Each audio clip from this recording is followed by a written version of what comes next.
My name is Myranda. This is my daughter Mallory. She is our third child at our 20-week anatomy ultrasound.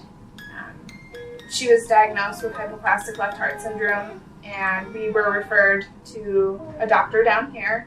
We continued prenatal care here and back in Montana, where we're from. We ended up moving down here a month before delivery, so that way they could monitor me closely. She was born November 5th.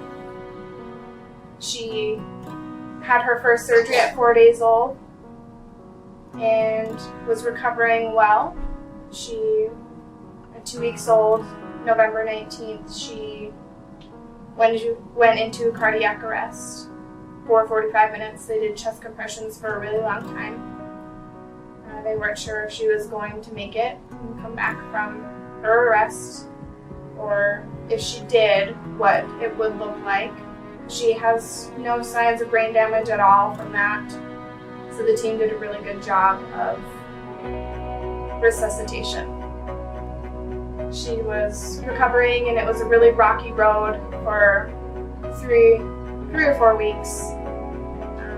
In the beginning of December, she was acting funny. They found out she had a blood infection. They took her to the cath lab to look at her shunt that they had just placed and found that it was being pinched off at the bottom from her heart muscle. So they had to place a stent in there to open it up, and that seemed to help her oxygen saturation stay at a somewhat normal level for a hypoplastic baby. We went home for 21 days just at our local apartment. We got readmitted on February 3rd for failure to thrive. She just wasn't gaining weight. Her cardiac output was not the greatest. And she was burning more calories than we could feed her. They took her to the cath lab again on February 10th and decided that she needed a pacemaker to help regulate her cardiac output and a better rhythm for her. Things were going well, little bumps here and there with heart babies.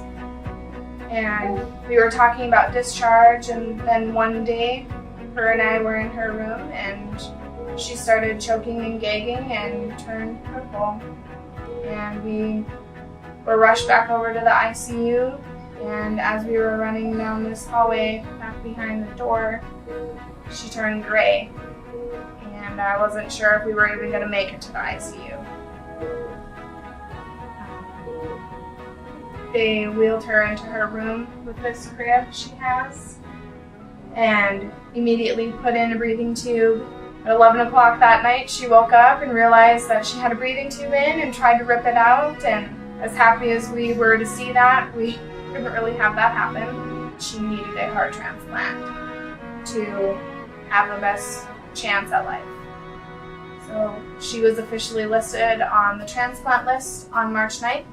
And one day I went to go get a pedicure, and I got this phone call from our transplant coordinator, and she had a little shake in her voice. She told us the great news that we got the call for an offer for a heart for her.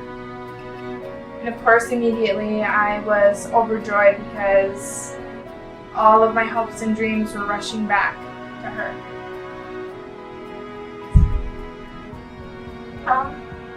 To have that relief is something that you can't even explain.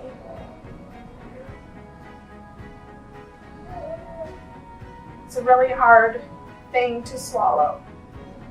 For your child to live, somebody else's has to go.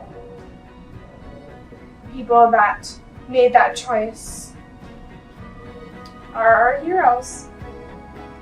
I just wanted them to know how thankful we were for everything. We will continue to thank them every day for all that we have now because of them. The staff here, we wouldn't have made it through this without them.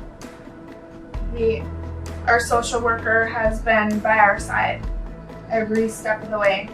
Her nurses from the start have been amazing. There's really no word for them. They treated her like she was their own child. And I could comfortably leave knowing that they would take care of her like she was theirs. People in the medical field don't really get the credit that they deserve. The surgeons have been patient and straight to the point and really helpful to us to grasp the reality of the dangers and the risks and, of course, the benefits of the procedure. And we wouldn't have made it to where we are today without them. And I will never be able to thank them enough.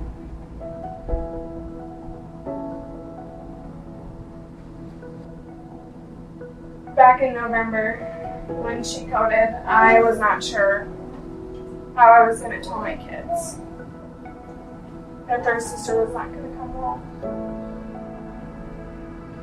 And the surgeons and the doctors, the whole team worked so hard and did everything they could, and they brought her back.